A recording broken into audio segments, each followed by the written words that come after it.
Okay, good evening and welcome to the Pownal Elementary School Board Directors Meeting for June 19th, 2013. We will do our opening Pledge of Allegiance with our 6th grade students from Ms. Whalen.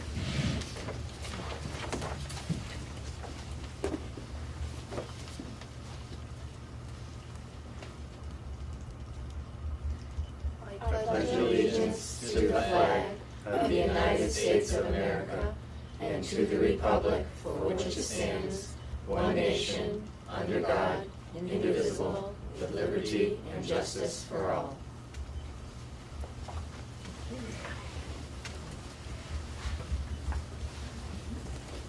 All right, Karen, you're next with the smart boards. Yes. Well, first of all, I'd like to thank the board for purchasing the smart boards for us. At first, I was a little bit hesitant because I'm not an expert in technology, but I've taken some courses and my 6th graders know a lot about technology. So it's my pleasure to introduce Corey and Alex. These are actually 7th graders. We graduated a couple of days ago, and they were kind enough to come with us tonight. So they're going to show you just a little presentation that we've done, but we've used the smart board extensively in class, mostly for math, social studies. We've done projects on the rainforest. We've done projects on civil rights. We've gotten to see Jackie Robinson things. Then we were fortunate to go to the Baseball Hall of Fame and actually see presentations that were there. And in May, I was fortunate to attend a 2-day conference with Mr. Phillips and 5 of my colleagues on the Singapore Math, which is a wonderful program that actually comes from the country of Singapore. And what it does is it focuses on mathematics from the foundations all the way up. And so it actually helps children become familiar with concrete numbers, rational numbers, and then it'll eventually make it a lot easier for them to understand algebraic formulations and getting into other things as well. And it was also, I grew up, this is what you do and this is why. No, they're not going to tell you why, this is just the answer. So it's an eye-opening thing for me to see and to understand how actual numbers work. So if we could go into our classroom to see, Corey and Alex are going to do a short presentation on how numbers make sense.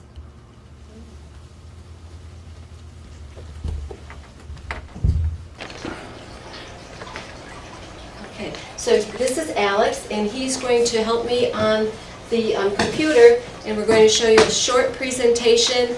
First of all, how 13 times 7 supposedly equals 28, and Corey's going to disprove this whole video presentation.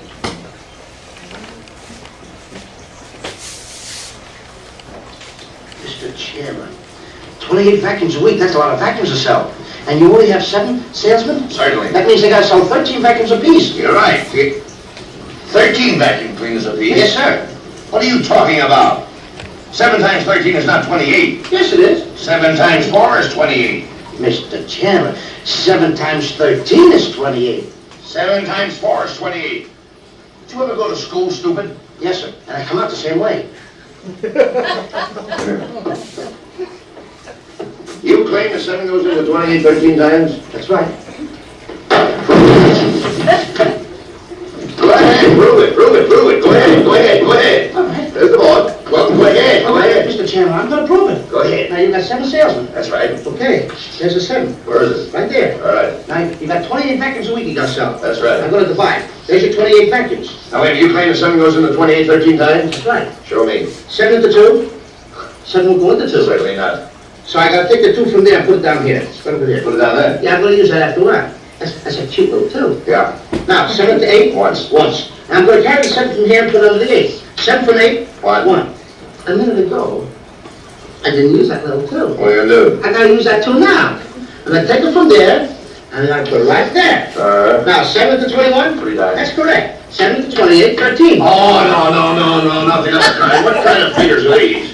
Just a minute. Stop am I right? We'll multiply this. Go ahead. Multiply? Put down 13. Okay, 13. That's right.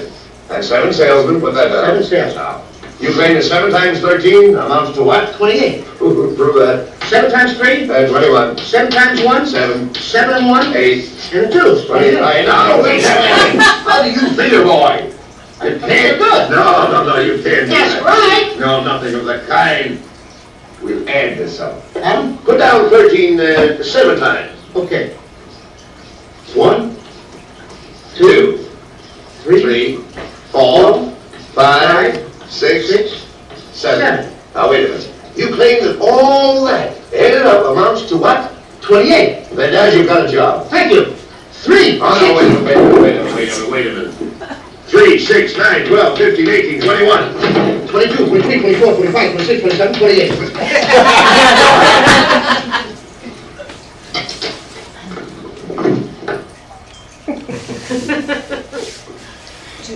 Shall we put the lights on? You can come around here, and Corey's going to do his presentation.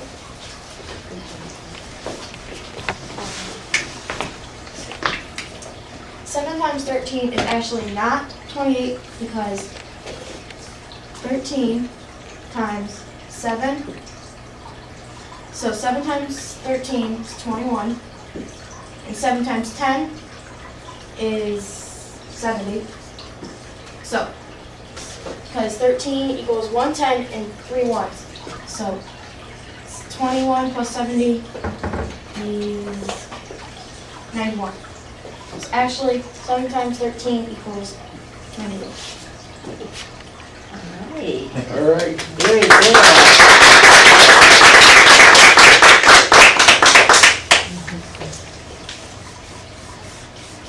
Thank you very much. That Thank you. was very impressive.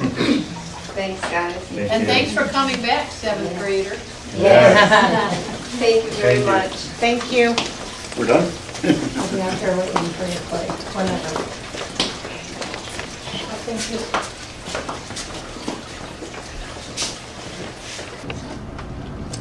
Okay, thank you. We just had a nice presentation from the 6th graders, now known as the 7th graders. Showed us a nice little presentation on the new math they're doing, and it was marvelous. They did a great job. Thank you, Karen Whalen, and the future 7th graders. Any public comments? Okay, one at a time, please. Okay, we have none. All right, go to our next step, I think would be Mr. Pembroke. Any chance we can go to executive session? It needs to go immediately? All right, we need to take an executive session for a few minutes. For personnel. For personnel. So moved. Second. Second, all right. We will move into executive session.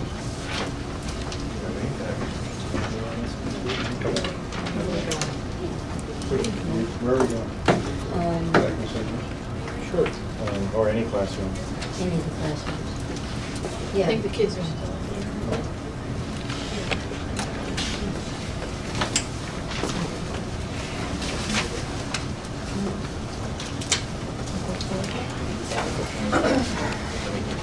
Oh, yeah, I got all that, thanks. Oh, wait a minute, guys. Okay. All right, okay, we are back on track. Okay, I think, Karen, why don't we, if the board is okay, we'll move Karen up. Is the board okay Was with Rick moving? have more financial?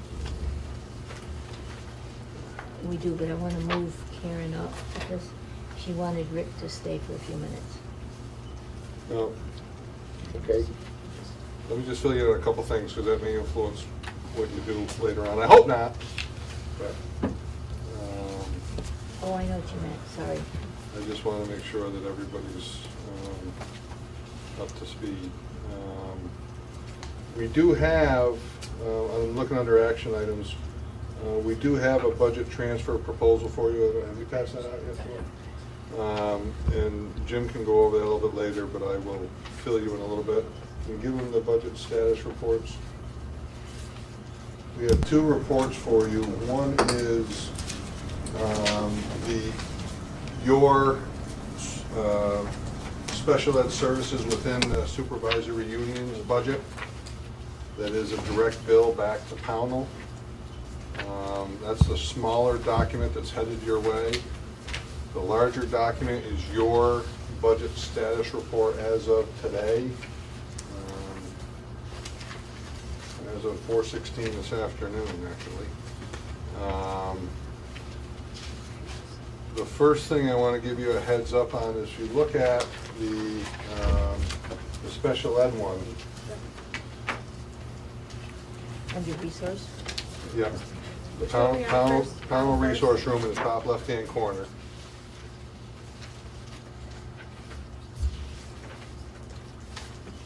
You are, you'll see through there, and I'm going to give you a very brief overview. Then I'll give you the details where I think it's most important. You look at that first section, first half of the first page, roughly where it's called direct instruction. You see that there's an $80,000, $81,000 deficit there. Don't get concerned by that yet. I then want you to turn the page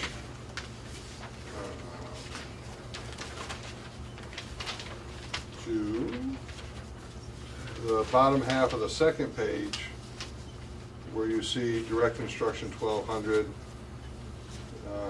It's just above the bottom, like the third line from the bottom. You see a positive $94,000. What we do is, and those of you that have been on the board for a while know that time samples dictate what's reimbursable and what's not reimbursable. We build these budgets off of the previous year's time samples. So, you know, if you have a teacher whose time sample said they're 50-50, we would put 50% is reimbursable, 50% is non-reimbursable. On page 2, you look in your account code structure, the third set of digits is 212. That indicates a non-reimbursable sped expense. And then when we go through the year, and that's just our best guess at budgeting time. When we go through the year, we book everybody as a reimbursable expense. Then the time samples happen again, which they're currently going through now, calculating, and we'll adjust that. But what I'm trying to show you quickly is the 94 more than covers the $80,000 hole, so you're fine in that area. Your direct instruction, your teachers, your paras, you're fine. We're going to be able to cover those numbers. On page 2, there's a couple of problems, a couple of holes. One of them is in the OT services. You'll see a deficit of $10,000. That is driven largely as a result of that person receiving a salary adjustment larger than we had originally budgeted for. Part of that problem was when we originally budgeted, she was a new employee. We were underpaying her at that time. Once she got us all of the documentation of her credentials and all that stuff, it warranted a higher salary, so that it took us 2 cycles of budgets to catch up to that number. So that's what's like. Plus the other thing was she took insurance partway through this year, which is a thing that drove it up a little bit. The other big number is right in the center of the page, roughly. It probably didn't take you long to find it. Transportation, $43,000. That is largely a deficit of $43,000. That is largely driven by the PLUS program and the STEP program students that are attending that program from Pownal.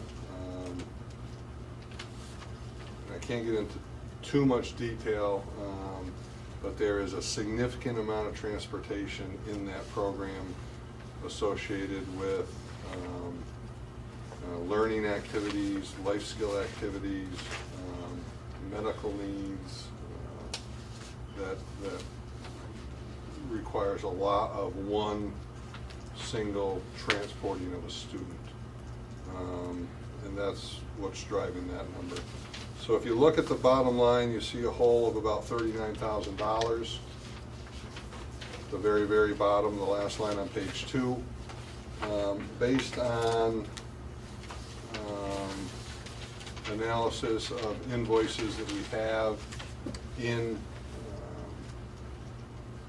the office, we're projecting a deficit at the end of the year of around $45,000. This has happened in the past. Sometimes we knew about it. We had to hire a teacher, so we knew that we'd have some money.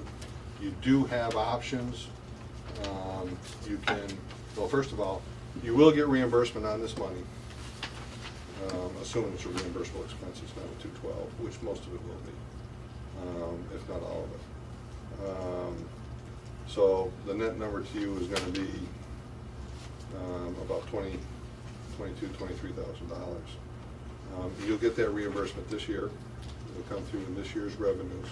We'll get that in around August, end of August, 1st of September. But you have two options. You can pay a supplemental assessment to fill this problem now and pay this deficit. Or you can roll this deficit into your FY15 budget, which is going to make that very difficult. I don't recommend that. I recommend you have the cash.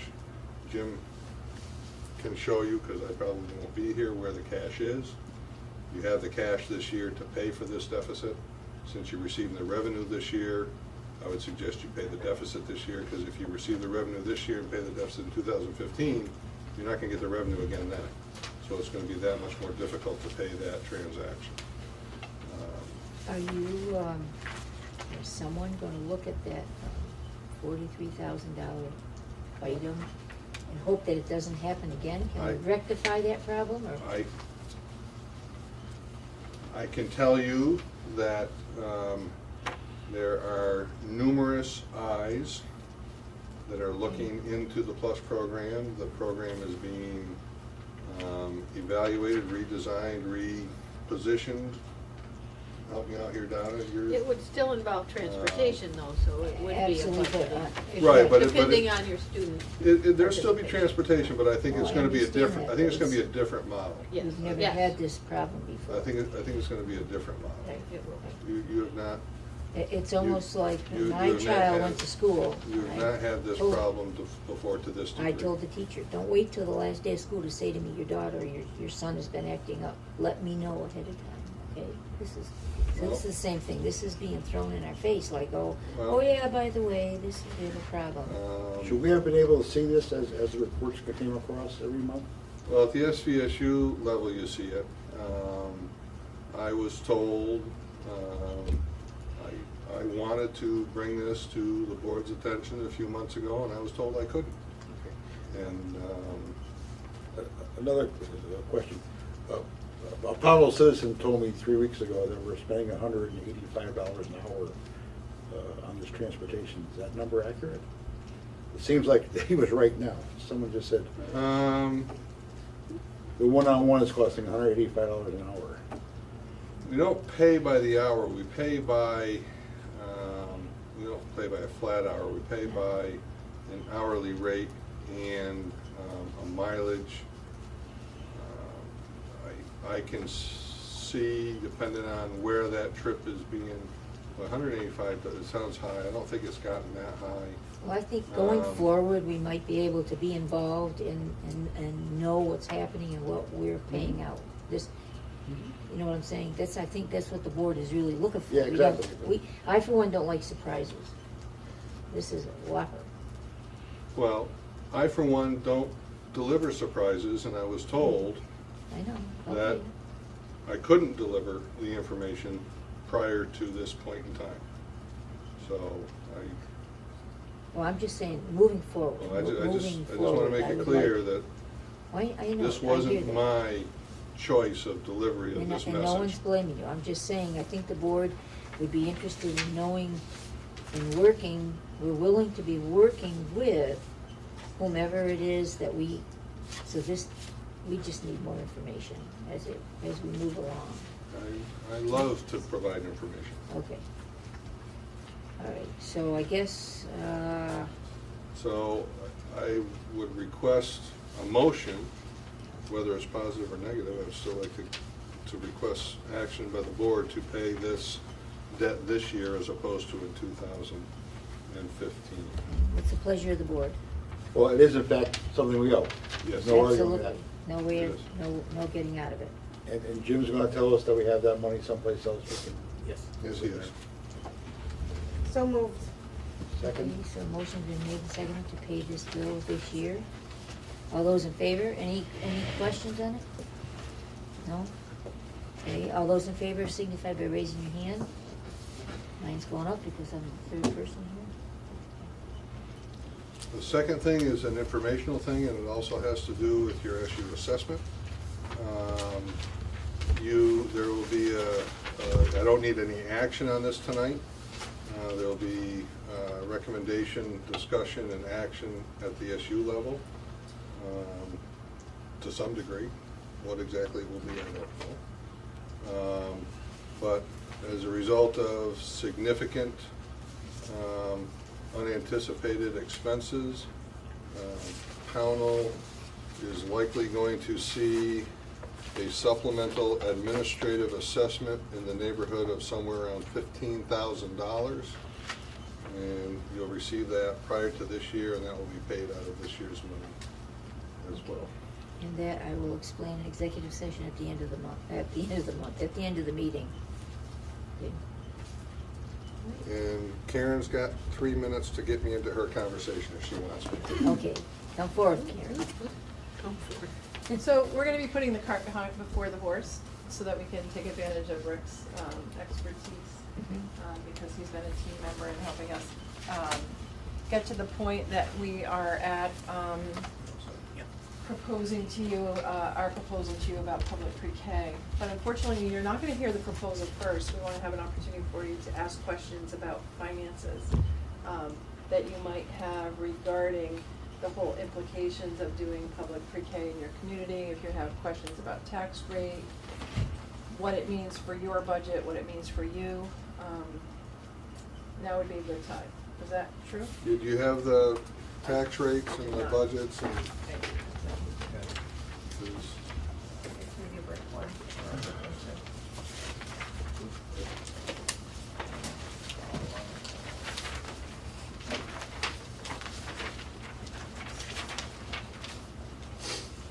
So the first document you're seeing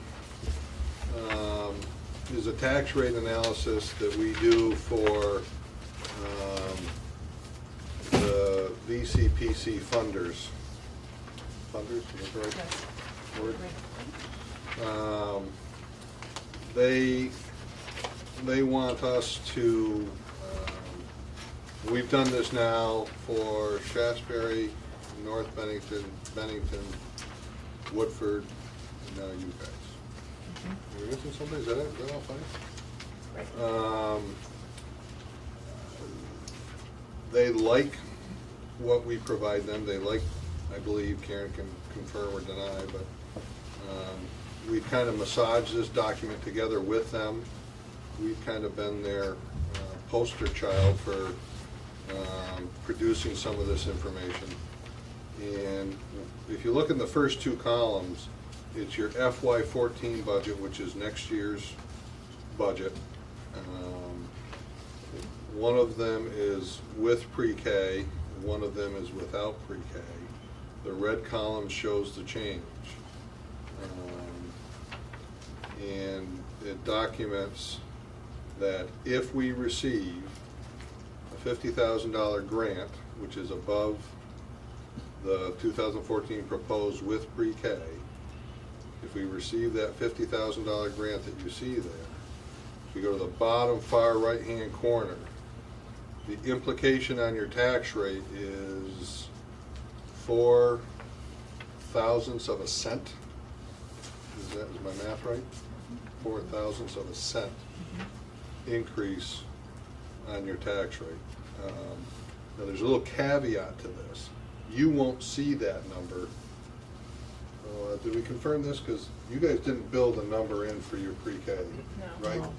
No. So our plan was you were going to have to take your share out of contingency if you choose to go in this direction, which means you won't have any cost because there's no additional cost to it because it's already in your budget. It's already in your contingency plan.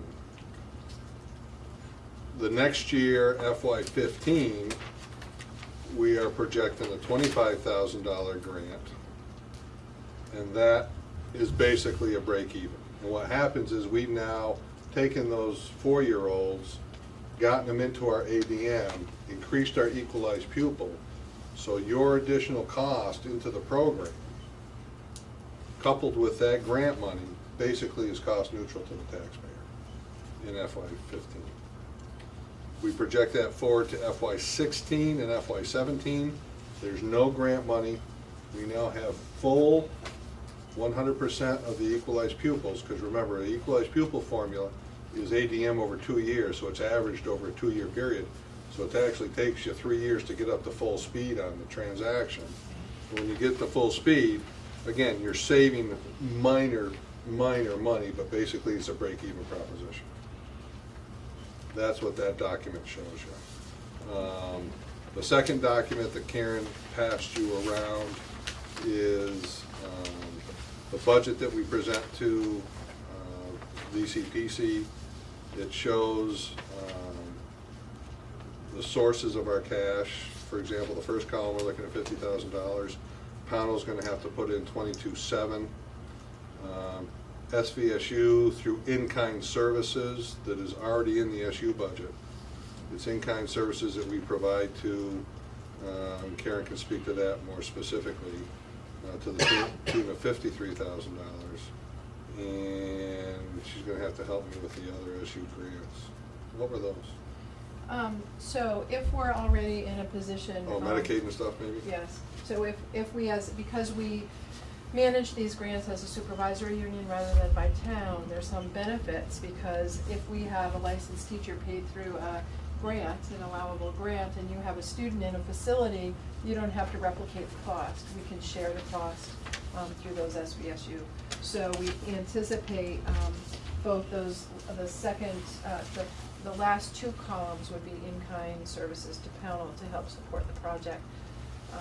The SVSU line is primarily a portion of Danielle's salary as the pre-K coordinator. She does the supervision and quality control and quality enhancement for all of the pre-K programs. The last one is, again, to help people meet the quality standards. So, does anybody have any questions about the financial pieces before we actually go back to the beginning part of what we wanted to talk about? Yes, I do. Okay. Go ahead, Jim. I'm disturbed. I can't grasp why in the state of Vermont we have a $1.3, $1.5 billion budget. In our SVSU we have a tens of millions of dollars of budget. And this VCPC is a private organization. Okay, so these are private funds that are being donated to the government. And it seems upside down and backwards, and in the process, they gave us, with tonight's meeting, for the first time we saw 24 different items, okay? And they basically want me to buy a Chevy, all right? And if I don't want a Chevy, we don't get the money. I'm talking about Twitter and Facebook, and Rick mentioned we're the poster child. So this money has a lot of strings attached to it. And, you know, it's all, first of all, I'm in favor of pre-K. Absolutely in favor of pre-K, and I paid privately for pre-K for 5 of my grandchildren. So my issue is getting my mind around, okay, this is free money and everybody wants the free money, okay? It's coming from private funding, and maybe we don't know enough about them.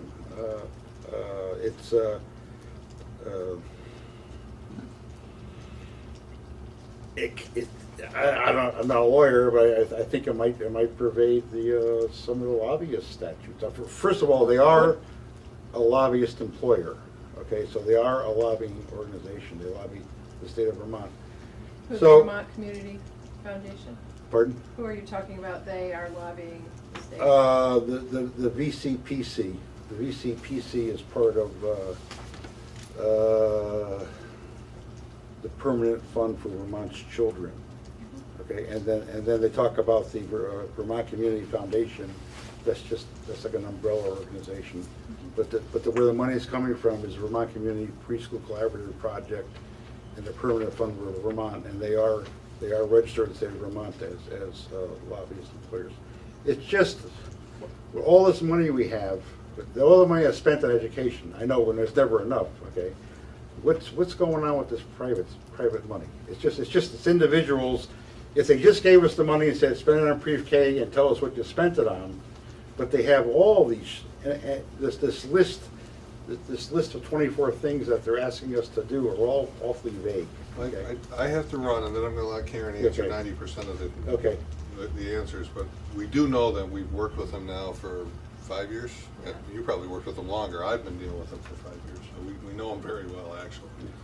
Where are they coming from? What's this? It doesn't surprise me that they're lobbyists because they are philanthropic individuals.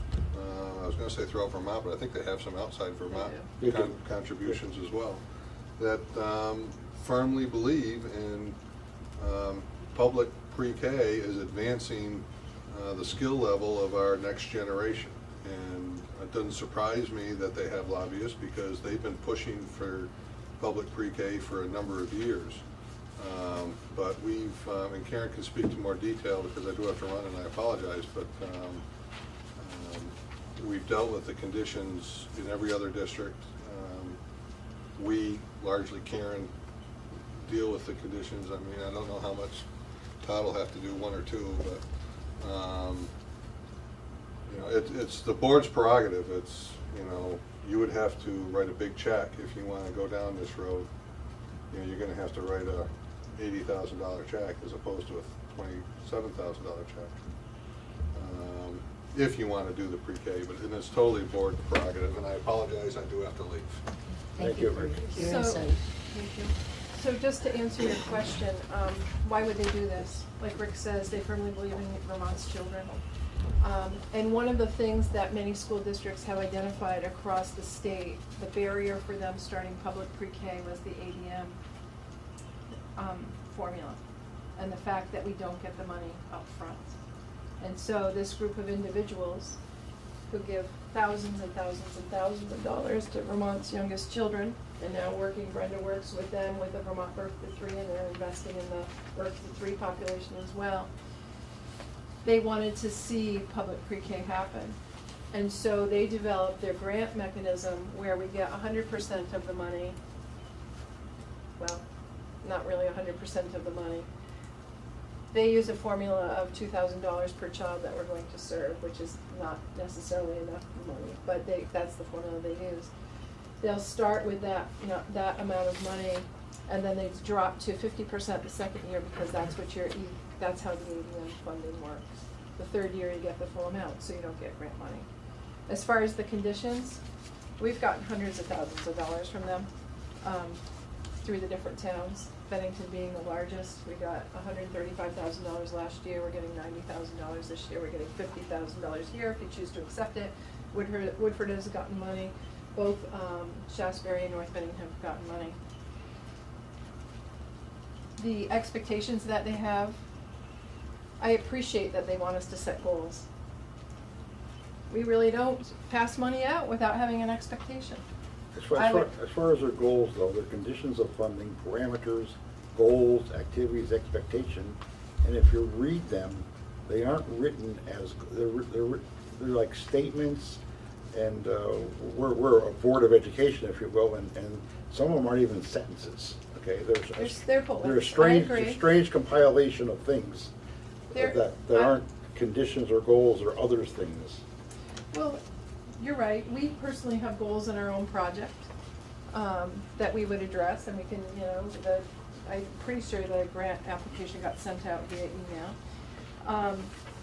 I mean, like Rick said, you can choose to accept the money or not. These 24 or however many conditions on here are very familiar to us. Danielle and I and Brenda would be the responsible parties that would have to help make sure that we're meeting these. We would partner with Todd. There are a couple in here that talk about building action plans and things like that. We have to, talk about those. But they're really not hard to document. And so I don't see it as a barrier to accepting money at all. I mean, I would not expect to receive money without expectations in a report having to go back to the people who have been so generous to give us funds. So. And I think I've spoke to Shasberry many times, and I think North Bennington has it too, don't they? We started it about 7 years ago, and then it got dropped. But I think it's an excellent program. I don't believe the SU would even be working with the VCPC if there was any problems whatsoever. Shasberry's never had a problem. I spoke to someone out of North Bennington. I think this is something that we can accept. Should we do I really- the presentation first and then? Yeah, what Danielle has, first of all, let me remind you who's here. Brenda Schramm is a community member. She works for the birth to 3 population. She's also been helping as part of the community needs assessment team. And Danielle Dapo is the early childhood coordinator. And remember, the last time we were here, you gave us the authority to move forward to explore public pre-K, and we went and did a community needs assessment. So Danielle's going to share some of the findings from the community needs assessment and the data so that you can see it. So when you make a decision of whether to support public pre-K or not, so there's a couple of questions that'll be on the table. Do you support moving forward to provide public pre-K? And if the answer is yes, then the next question would be, do you want to accept the grant money in order to support the project? So let's let Danielle, she's going to be as brief as possible. We do have to, for the minutes, we do have to have record of that we've done this. Okay. We also have to write a report and send it to the Agency of Education, depending what your decision is at the end. Okay. So like Karen said, I'm gonna give you the express version, because I know time is short. But just to kind of support what she said, about, BCPC and public pre-K, the very good news about moving forward with this project, if you choose to now, is that, you have me and Karen has me to kind of be that person to do the outreach and the reports and that kind of thing. And that's what I've been doing with Bennington, and that's what I'd like to grow upon with Woodford coming on board and possibly you all as well. So there is potential to make this bigger, and I just haven't really wrapped my brain around it, other than that there is opportunity to make it something a little bigger. So to fast forward through the presentation, I gave you something a little bit different than what the PowerPoint is, so I do want to give you some data before I give you some information. I think we all know what public pre-K is at this point. It's a pre-K program for 3 to 5-year-olds, 10 hours for the school calendar. Karen already talked about the ADM, and in order to be a partner and to participate in this program, there are specific quality standards that a program needs to meet, and I believe we've talked about that in the past, so I'm going to kind of pass through that one. Mm-hmm. So what we did do, and many of you attended the community needs assessment, we held the forum here. So the community needs assessment is broken up into 2 different things: data collection, which we did through parent surveys, partner or program surveys, and then the community forum, and then we did some outreach as well with the community forum. We did a booth at the annual BECA conference in the fall, which kind of got information out to all of the communities. We spoke with our current partners, and we also have been ongoing sharing with the Bennington Early Childhood Council. So some quick data. The number of children who would be eligible to participate in public pre-K next fall that are currently in our partner programs now, like as of last week, there are 14 children. We had identified 44 potential children to be served. So there's still 30 out there that aren't being served in our current public pre-K partner programs. So 13, like I said, are in the current programs. 1 is at our SCSU school-based program. 8 are attending 5 different home-based programs that have expressed that they either are not qualified. You don't have that information, but I have it that I can get to you. Okay. So 8 of them are in programs that are currently not qualified to be a partner. They don't have stars, or they have no interest in being a partner at this time. Maybe because they just don't know what it is. Maybe they need more information. But in the survey that they completed, they stated they weren't interested in being partners. And then there are 5 children at home, not in any program, And then there's like these 16 invisible ghost children that we think are out there based on the enrollment study that was done. We just haven't located them yet, and that would be something that we would want to figure out. So those are numbers. I talked a little bit about the partners. There are 6 locations that are currently partners today. One, like I said, was a school-based, and then there's 5 other locations that are not really qualified at this point or interested in participating. So now if you want to look at the packet that I gave you, and that was what we talked about at the community needs assessment. These are the questions that we posed at the community forum. So you'll see that there's, like, the first page is a question in big bold, and then if you flip it, the next page is kind of the trends of the answers that that the community presented at the forum.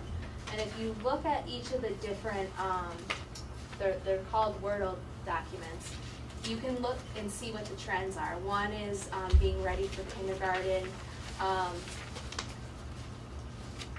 Just need to look at them a little bit better. Children is a big one. Families is a big one.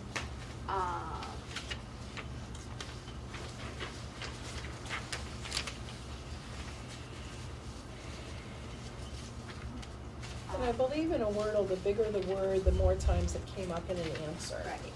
So the bigger the word on the sheet means repetitive answers from numerous people. Opportunities came up a lot, and like you'll see in this one, opportunities is like the big, the focal point of the document. And these came from people sitting at this table, families, providers. I did it question by question instead of as one big Wordle because I wanted to show the trends of families, children, community, and opportunities, which is what your community wants.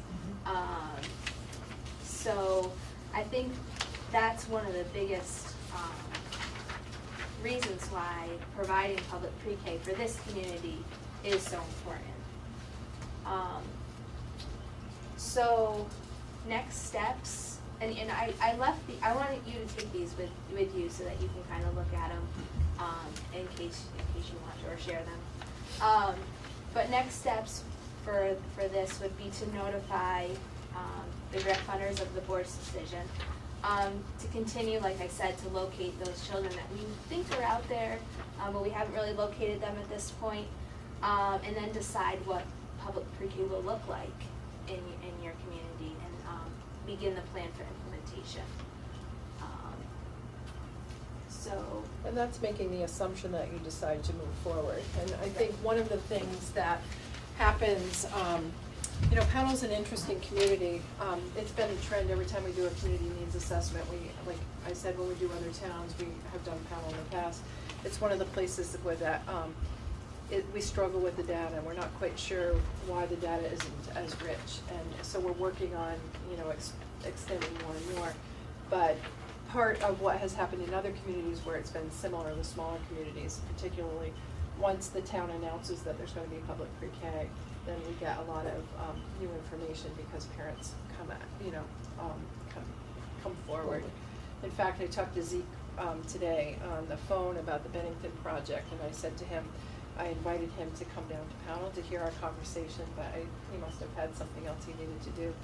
But I did say to him a decision would be coming tonight, and I was hopeful that he would include whatever that is in the story to be able to get it in the newspaper as well. So we feel that your community is certainly saying that public pre-K would be important. We have some data to show that there's need, definitely, the children unserved. And we still have to do some more work to see if we can get to that enrollment study. The enrollment study that Rick has commissioned, that's the target number that we're working toward. And that's been pretty reliable in the past, so we still have work to do. So far you have 14. We have 14 that are No. we have 14 that are in current partners, so they might be a partner for us in Shasberry, or a partner of ours in Bennington. So we're not currently counting those children, but those partner programs have identified that Pownal children are in that program. So 14 are already enrolled. So that's what I was gonna ask, there's 14 Pownal children in 5 facilities of pre-K, Correct. is that what you're saying? So And you think there's potentially 44 44. out there? That's what we're trying, that's the number we're striving for. Now, the state trend is we usually get about 80% of what's out there. Okay, and how many sites do you know in Pownal that are 4-star or 5-star? Well, we definitely know that we have Head Start, Pownal Head Start, and then Oak Hill. And we have a family home. So there's, Brenda's our data guru. She said there's 3. There's 3? And they're, So my question is, out of those 3 facilities, or say 5 facilities, if we have 40 to 44 more children, would there be space, or would we have to come up with space here in the school? Or you can't answer the that? programs don't have to be in Pownal. But the 44 children are a lot of children, and if you only have 5 sites that are 5 stars or 4 stars, So I think I can answer your question. Right now, I'm working with a lot of our current partners. For example, Bennington Early Childhood Center. No, it's not in Pownal, but they do have Pownal children there, and she does have openings. So I could, in working with families, if they are in a program where the provider is nowhere near able to become eligible to be a partner, I could, say to her, I know that this program has openings, if you would want to take advantage of this program. But we also can work with programs to help them build up their quality to eventually become a potential but partner that as takes well. time, and that's not gonna go in effect. It's in capacity September. building. It is capacity building. And if there's Pownal children now in pre-K, who's getting credit for them? No one. No, Nobody. at this point? Unless they're in our school-based program, because of disability, at-risk circumstances. Right, It okay. depends where they are. So you have children that are there that aren't counted, that could be counted. It could be done, okay. But Angie, you ask a really good question, because you always are rubbing the edge on capacity. You always are. Right, and I'm on Oak Hill Board as well, Yep. and I mean, there's some, most of the time at capacity. Mhm. And if there's potentially 40 children out there, where are we going to put them? And Because obviously if parents hear pre-K, they're gonna want their kids to go, even if it's for 10 hours or 20 hours. I don't know if Pownal School has room. And remember, the law requires us to look at community providers first, and we have to do everything within our power to build the capacity. Will we get to 44 the first year? I don't know. We thought, we were looking for 122 in Bennington, and we wanted to serve 101 children. We ended up with 105. Now, And have we you had to- wondered about capacity there too. So it's, Have you had to turn any child away? no. Okay. We have not. And actually what we have done is we've found children in facilities that we could work with to become partners. Mhm. And that's our hope, because as they become partners, the quality, through that process, and you can jump in, Brenda does a lot of our capacity building, so the capacity improves. Mhm. Our goal is not to start a school-based program. Mhm. Our goal is really to see where children are and finding them where they are. Mhm. And like Danielle said, there's this missing entity. And so what we have to do is work hard to try to find those children and where they are. And hopefully they're not in Massachusetts. Right. I mean, that could be being you're so close to the Right. border, and that's a whole other conversation. But we can look in our own state, Mhm. and we do know, we go as far as Manchester, and we go as far as Reedsboro, Stanford, that area. And the law does allow you to do pre-K arrangements outside of your town and outside of your supervisory unit. Okay. But it is a question, and it's a question that We just talked about actually at the Early Childhood Center, or at the Early Childhood Council meeting, as we were discussing the towns coming on board with public pre-K, and that our community really is looking at capacity issues in addition to just the school district, but all of our partners are looking at capacity issues. I don't know if the parents are out there are aware or educated enough to know that pre-K, what it stands for. I don't want parents to think, oh, you're gonna have pre-K, I can send my 4-year-old all day long. And that's what a lot of them seem to think Yeah. of what I hear them talking about. And so I think more information needs to be put out there for the public. Yeah, I did talk to Zeke today and invited him to sit down with us and have a conversation to really talk about the bigger picture about what pre-K is. Right. And I tried to help him understand the differences, and because every pre-K arrangement that we have with every partner is different. Right. And it depends upon the facility, and it depends upon the family. So it's not like a cookie cutter. It's not like you put the peg in the board and there it is pre-K. Every place is different, and what guides the similarity or the box, I like to say, you know, we have this box and then we operate within the box, and the box to me is the rules, the law. So we have the law, which keeps us in the box, but then what happens inside of the box changes depending upon the parent and the facility. So if we accept the grant, do you foresee a problem with the location? We're gonna work, you know, We're just you can, gonna you go can ahead. answer, we get asked this question by every board. I worry about it, but I have confidence that we'll continue to work forward, in what we want to achieve. Will we get to where we wanna be at the end of 1 year? I don't know. Some places we do and some places we don't. Well, if you don't, do you have to return the money? We would not have to return the grant, all of the grant. They would look to see they would look to see the work that we've done and the number of children that we've added to the school census, and then they would negotiate with us. And actually what ends up happening from one other town where we had to send back some money is we sent it back and then we reapplied for year 2 and it came back. Okay. So they understand that it's Right. and they understand the inner workings of this. It's not a science, so it's not a black and white kind of thing. Right. And so it's sometimes, if we feel like we're avoiding your questions, we're not. It's just, it's No, I a understand. gray. It's a gray. growing experience. The 10 students that are now in it, the parents are paying for them, but so this will help them off, There should be a benefit to families these 10. Yes. But it's 10 hours per week, per child, correct? for 35 weeks. For 35 weeks. How is that 10 hours broken up? Many of the programs, it's like 9 to 11 or 9:30 to 11:30. Whenever the main instruction part of their day takes place. So it's basically 2 hours a day for 5 That's days. how, and we have given that, we pose that as a question to on the application of partners who want to enter into agreement with us. As we say to them, please tell us what your pre-K portion of your day is. Right. And if they say it's 9 to 11 or 9:30 to 11:30, I know that that's the time that I need to look at when I go to observe them to make sure that they're meeting the quality standards. That's our portion of the day, that's public pre-K, that's when the learning is occurring. Mhm. The other thing too is that you could find a facility that says my pre-K time is from 8 to 1, but 10 hours is, so they could be 8 to 1, 5 days a week. But, so we would be, like Danielle said, that's the observation time. We're not responsible for paying for 8 to 1.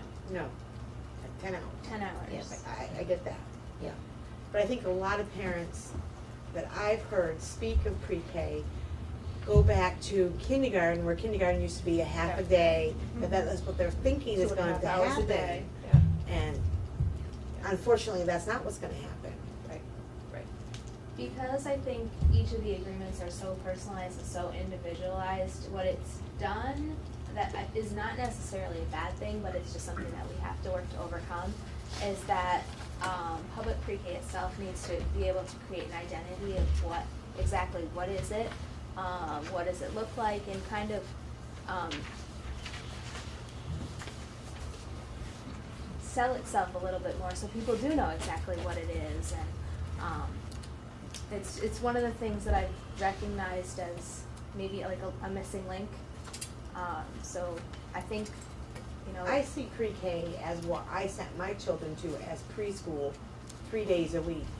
You know, 2 hours for those three, and they learn. They weren't there for daycare, they were there to learn.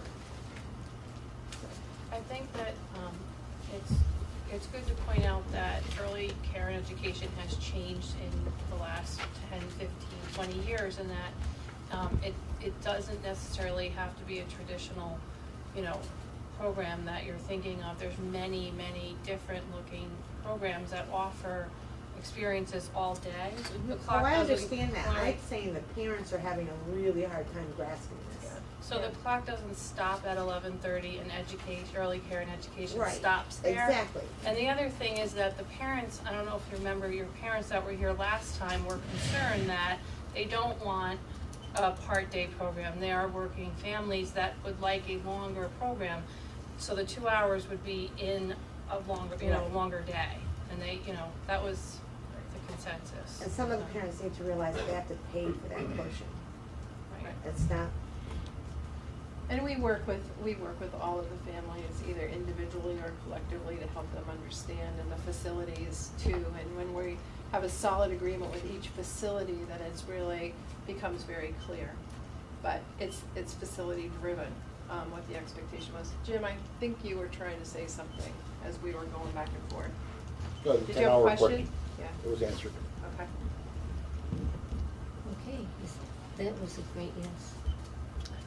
I would just say that I was fortunate to be at a meeting with the VCPC group when they met with Karen and Danielle. Were you there too when they were all here?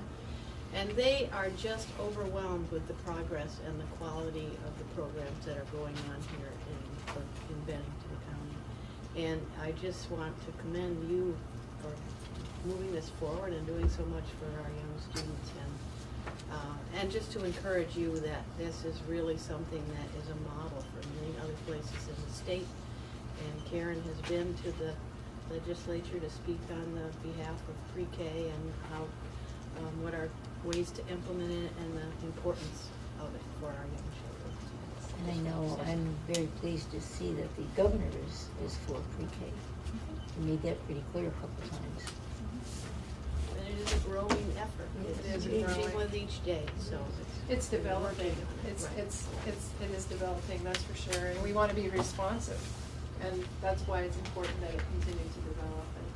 And, Brenda's been key, because Brenda, before she started her job working for Birth to 3, she was a home provider, and she was one of our partners. And so she adds a really nice insight for us about the inner workings of the work that we're trying to do, and keeps us grounded in reality. And she's also she's a face and a experienced person that's helping us engage with new partners, who might not understand. She's able to speak from experience about, okay, this is what it means. And so she's been a real asset to help us through setting, a lot of our partners. She's been helping us for a while.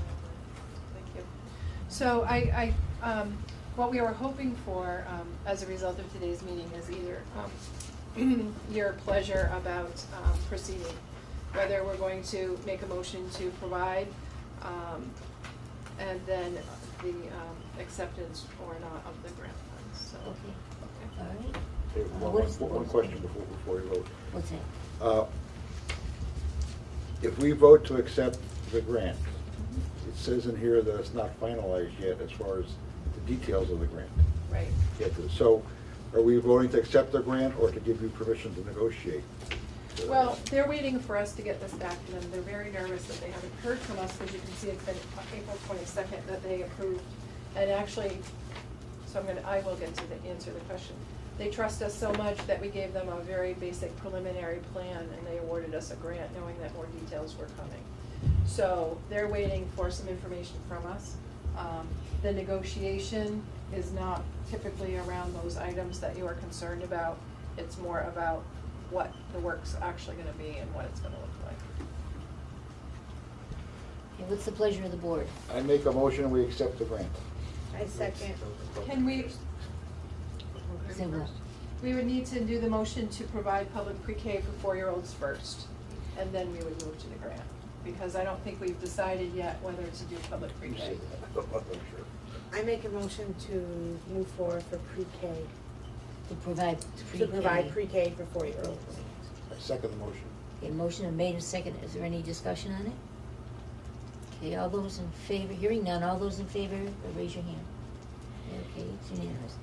Now we need a motion to, Make a motion that we accept the $50,000 grant from VCPC. Second. okay, motion been made and seconded. Is there any other discussion on that?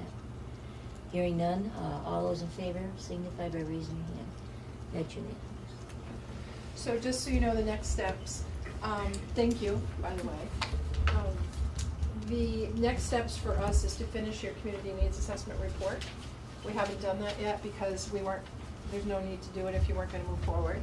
We'll summarize, we have to post it on the web for review. We'll let our constituents know it's posted, and we also have to send it to the Agency of Education.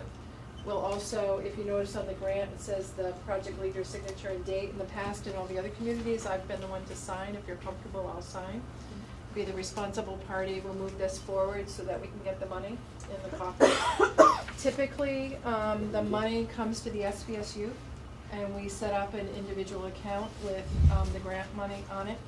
I can even tell you the account code if I flip through my papers here. It would be account number 377.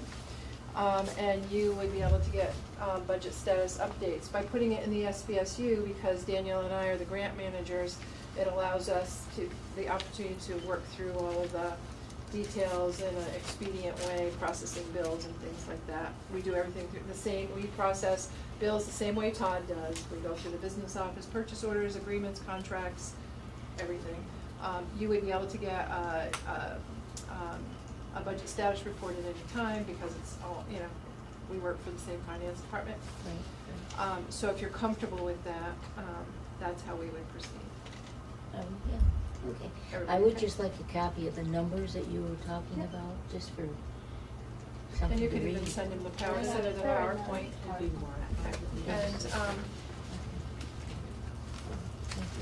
And, I could, if you want, I could send you a copy of the community needs assessment report and make sure that the other board members get it. Absolutely. Is that okay? Sure. And you all know where to find us, so if you have Yes, questions. we do. Let us know, okay? Thank you. Thank you. All three of you, thank you for it. Oh, it's a lot of work. All right, okay, moving forward, let me just move this stuff. Okay, the treasurer's report has been, any questions on the treasurer's report? You want a motion? No. No, we don't do a motion on the treasurer. If there's any questions, we'd like to hear about them. Okay, we'll go down to the consent agenda. I need a motion. So moved. Second. Okay, motion is made and seconded. Are there any questions on the consent agenda? I just want to make a point that on the facility summer projects, there's a $15,000 number for bids. Have we broken it up sufficiently where we don't have to do that and Todd can just do what he needs to do? I just happened to notice it today that if the construction, if the project is over $15,000, there's rules about bids. Yeah, he knows that, Okay. yeah. That, Because the sum of the project is over 15. right here.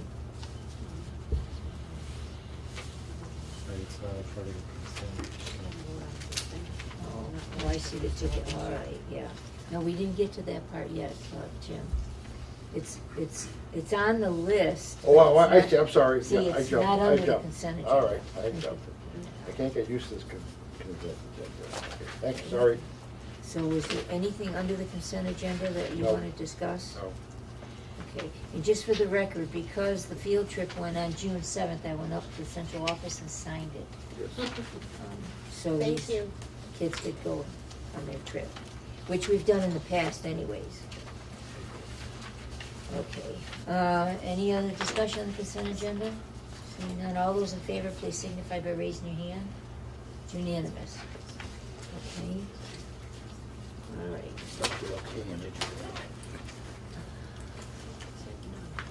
Oh, but we have, yeah, we do have a budget transfer. Here. Okay, all right. Yeah, let's pass this up. Can you get one? Okay, and there's enough for you too. Yeah. Okay, what's coming your way now is the budget transfer. And what I can do Jim's is I going can to- go over it, if you can have your budget status report in front of you also. Paperwork. And basically, the way the payables are done and this report is generated is to not allow anything really to be overspent. A few things do get through because we have to just make sure that we get a purchase order out. But if you look down the list, you'll see like the second item from the top is 24 cents overspent.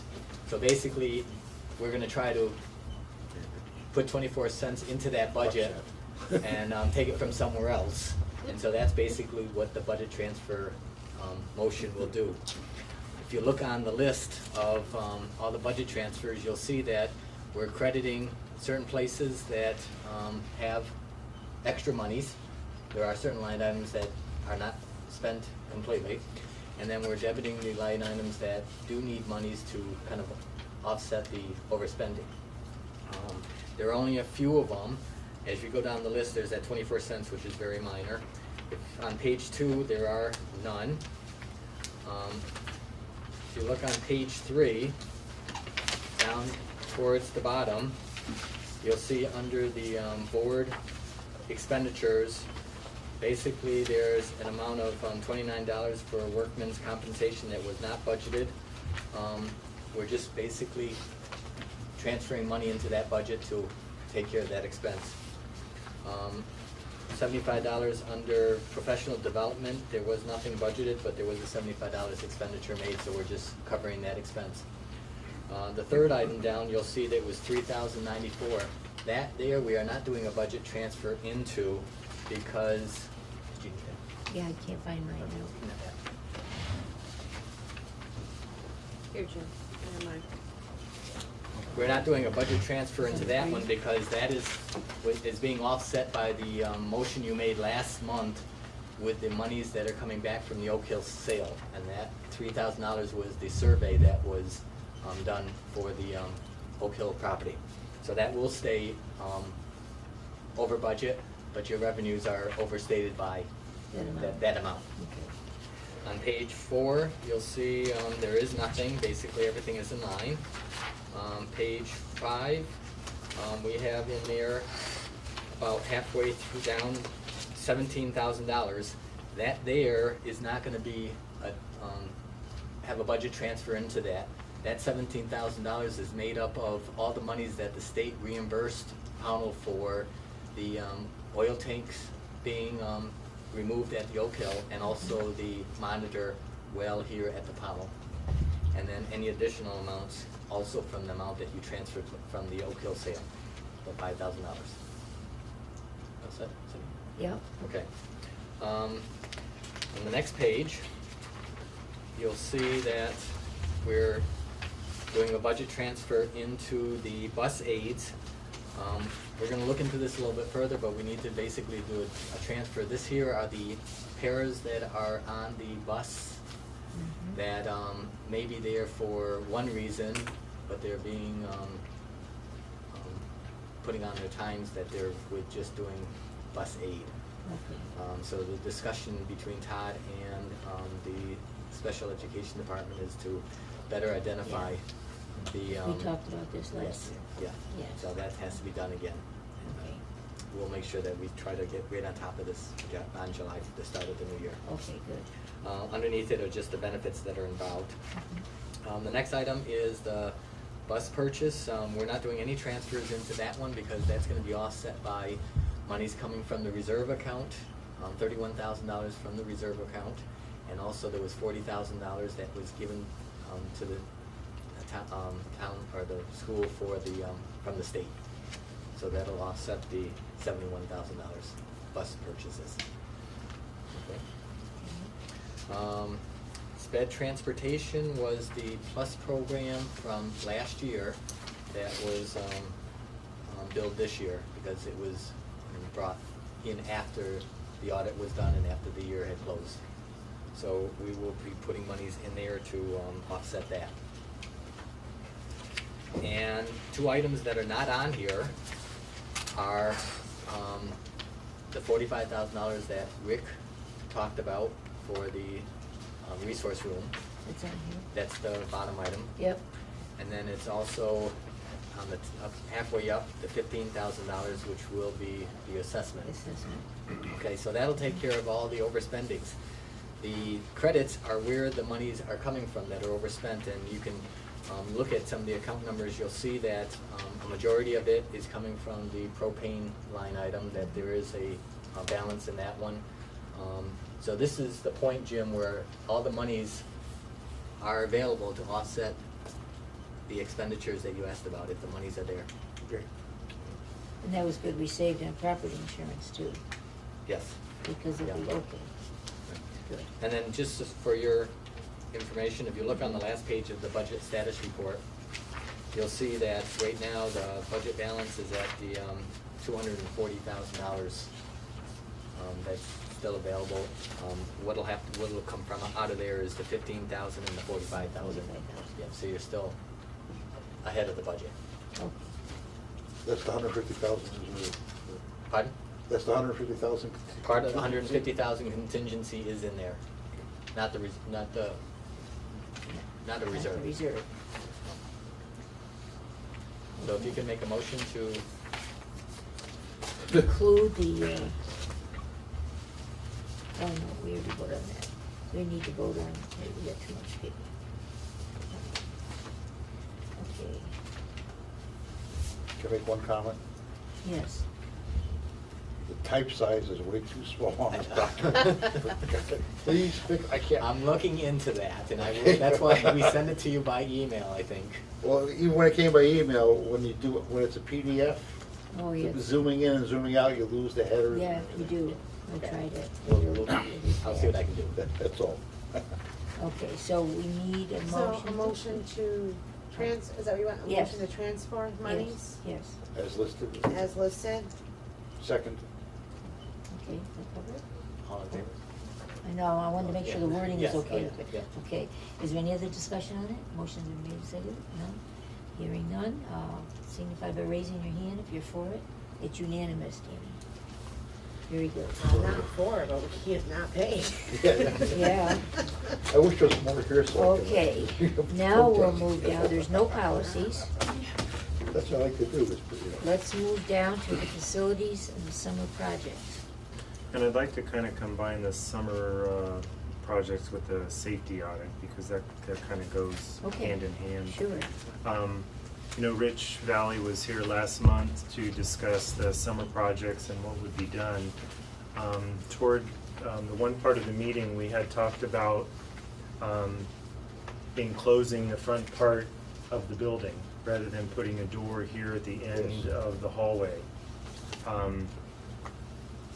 And with the number of bids that came through, Rich said if the board wishes to do that at this time, there would need to be an additional $5,000 added to the summer projects for that enclosure. You know, as principal, I feel like at this point, if we secure the front door with a swipe card system and a buzzer for the office, letting people in and out and communication there, I really feel like down the road, if we feel like we need to enclose that front area, that's something that we could look into. But at this time, I believe that we need to take Rich's summer projects that he presented last month without that enclosure. If you feel strong enough about that, because you're right, we could always do it later down the road. But wasn't it put in recommendation to close that? Well, Did I not read well, that? there's- or that's why I something? wanted to go through the safety audit a little bit. Oh, yeah, it's a safety audit. And It remember, was. it's just a recommendation. It is a Right. recommendation, Okay. and they broke up the safety audit into illumination, cameras, locks and doors, windows, communication, and then the conclusion. And I just wanted to go through a few areas of this and kind of point out some things that are currently in place that they mentioned we should be doing, but we are currently doing that. If you look under the locks and doors, our discussion is, or was, many of our staff members throughout the day in their classrooms, if it's too warm or what have you, they prop their doors open at any point. All classroom doors have or all classrooms have an access to outside.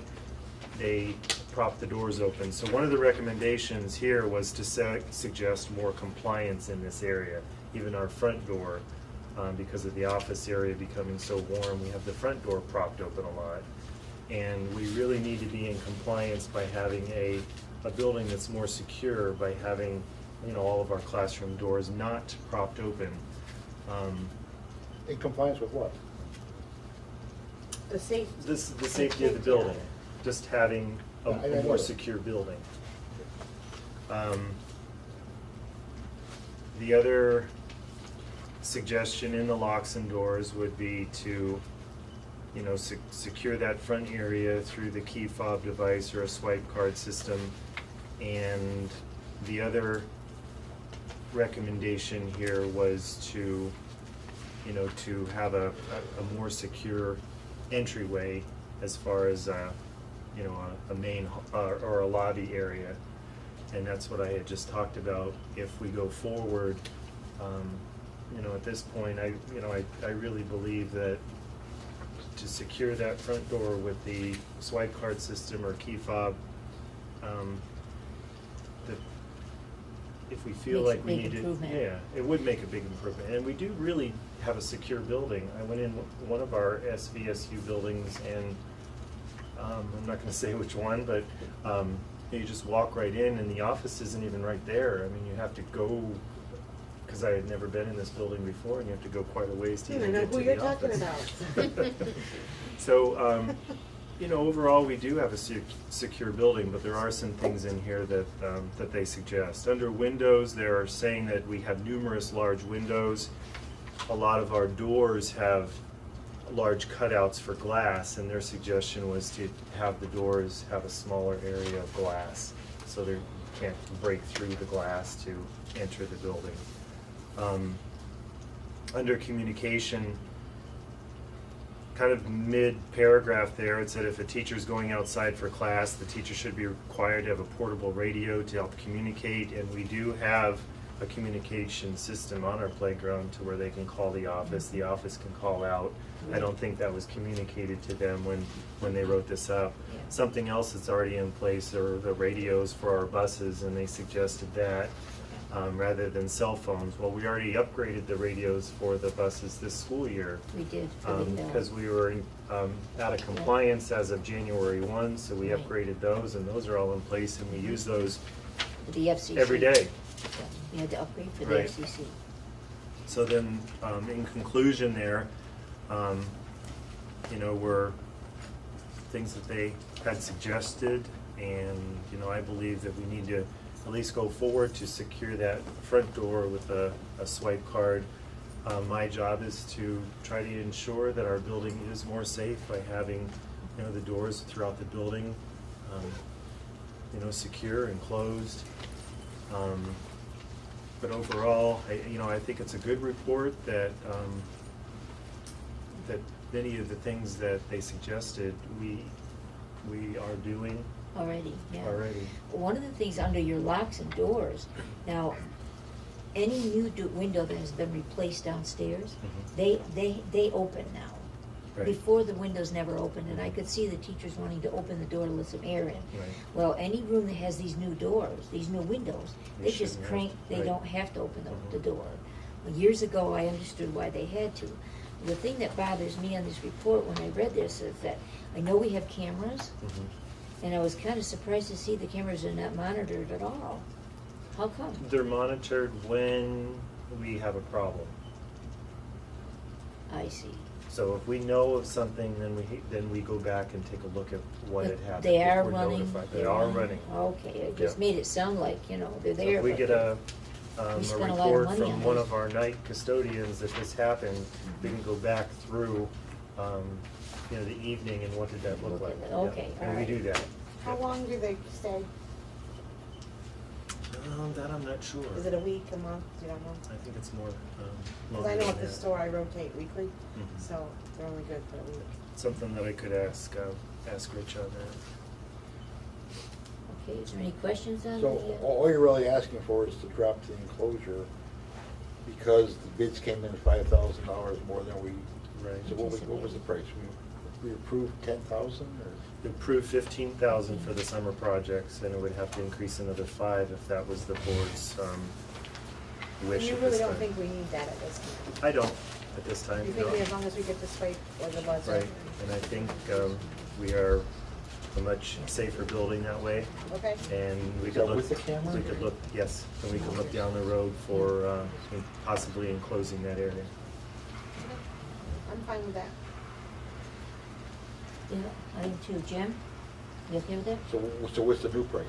So we let. No, it's gonna I stay said at we- 15,000 Yeah, without. stay at enclosing. 15,000 for the summer projects, that wouldn't be enclosed, and the summer projects will continue with what Rich had presented last month.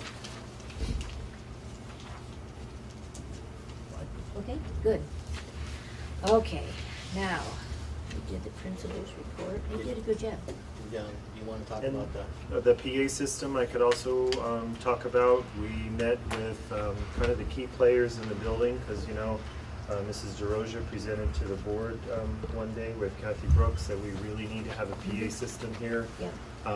So Mrs. DeRosa, Mr. Kipp uses the PA system, and Mrs. Frangella, the music teacher, those were the key players within the building. We met with Frank Barnes.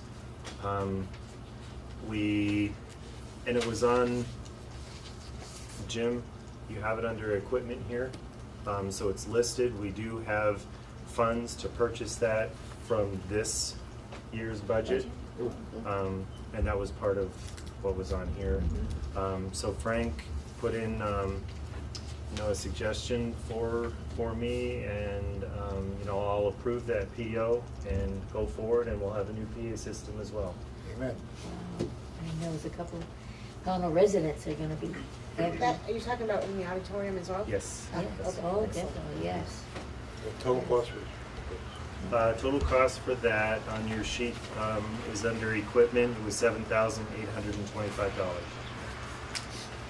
Do we need a motion or anything? We don't need a No, motion on no, that because no. it was under the transfers already done, so I'll just approve that. Now, We'll what start about the receiving. And also the bus. bus, cameras for the buses, what's? And that was another project that's been ongoing all year long. The bus cameras, they, the PO went through, how long ago was that? About a week ago. About a week ago. Yeah. So the recommendation there for the cameras was through the company that we had, that Rick and I had talked to and met earlier in the year, and that went through as well. And that's on here also as a bus line. Yeah. Bus liners. I was curious, I remember him asking us in November, I think, right, Angie? To wait until December or January because there was gonna be like an upgrade or something, that he was looking at them better than he was Right.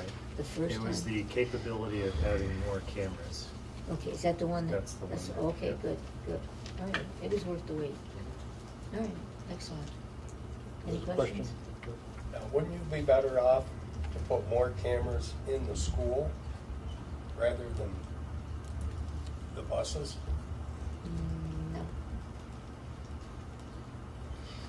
No. Actually, one. Joel, we had talked about how those cameras, you have a lot of cars that are passing buses when they shouldn't, and That's that, on the sign would be good. we can get the local law enforcement to help out with that, to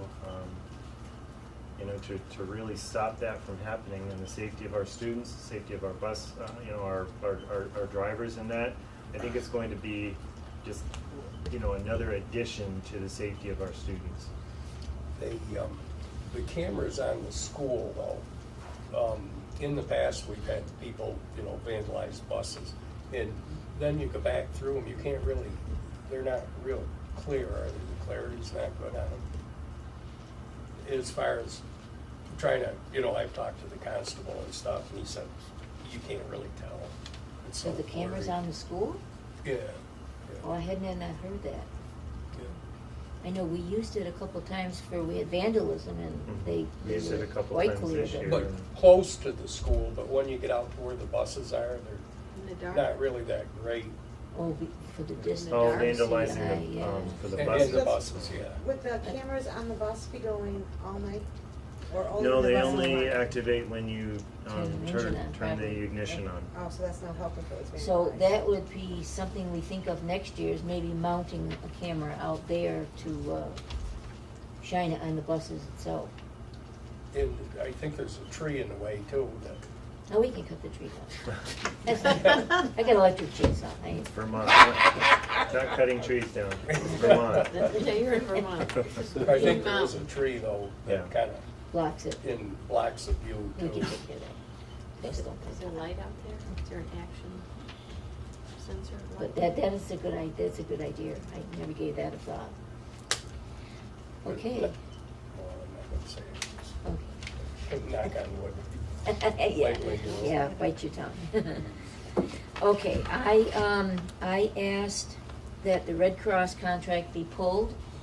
I talked to Rick, I wanna make sure, and actually I wanted to check with Todd or central office. Anytime we have a policy or something, it's always read by our attorney. I really don't wanna rush into this until I'm sure that somebody in authority has read it and can convince us that it's okay. I don't think we should be signing, I don't feel comfortable signing it. Wasn't Catherine's, isn't that why we Well, gave it to Catherine? she gave it to Rick, but you have to understand, I know you're a new board member, but this is a very, and I think I said So this to you I agree with before. you, a lawyer should read it. Yeah, well, this is a Catherine should very have done that. unusual year for happenings that's been going on. I mean, I wanna say there's probably 15 additional things that normally don't happen. As I've explained to you, and when we go to our SU meetings, they're usually fairly quiet. They have been nothing but quiet for the last 3 months. So I think, and with everybody else doing so many things, I think I might suggest that it goes to an attorney to be read. And maybe you can ask Catherine to, maybe Mr. Stitzel. and read. If I have your permission, I'll pass that. You Sure. definitely have my permission. And then I think I would feel much better if the attorney reads it. We actually had, and it's probably, we're overdue to have a contract with the building next door to us. We're supposed to have an update every 3 years. I haven't seen that contract in a couple of years, so. You mean Head Start? Head Start, We did that, I think. was it 2? Okay, I think that's in your office. If you could check that and see what the data is on it. The Head Start contract, we sign one every That's 3 in my years. office. Oh, yes, it always was, I mean. It's supposed to be. It's supposed to be. I will check on it. So, yeah, I don't remember it, but if we can check that, and yes, if you could take care of that, I would I can appreciate check it. with Laurie too, and just see If we have it's, yeah, I mean, it's not a big deal, but I like to keep it, and it's like $1 a year, and we never charge her, but I mean, I think, just to keep our paperwork in order, it's real important that we do that. Okay, I have asked Joel to come here tonight to give us,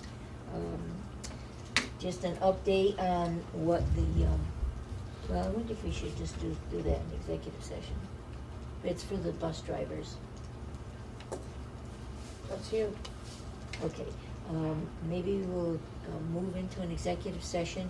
Joel, you can come in for a few minutes, tell us what you have, would like to tell us, and then you can leave, and then we'll continue our part of it. Okay. Before we do that, are you here to give us some kind of superintendent report? I really think that our finance officer gave us a report. Oh, okay, all right. I could I'm okay report with that I'm going to be changing my position to be Yes. Director of curriculum, instruction, and assessment. Yes, you could say But I that. love it here in Pownal, and I will come back to your meetings if I'm invited, so. Oh, you're always invited, ma'am, always. Definitely. All right. Did Angie did you realize that her position is gonna be changing? Yeah, she's taking Kathy Marcuse. I had heard that. You heard that? Okay.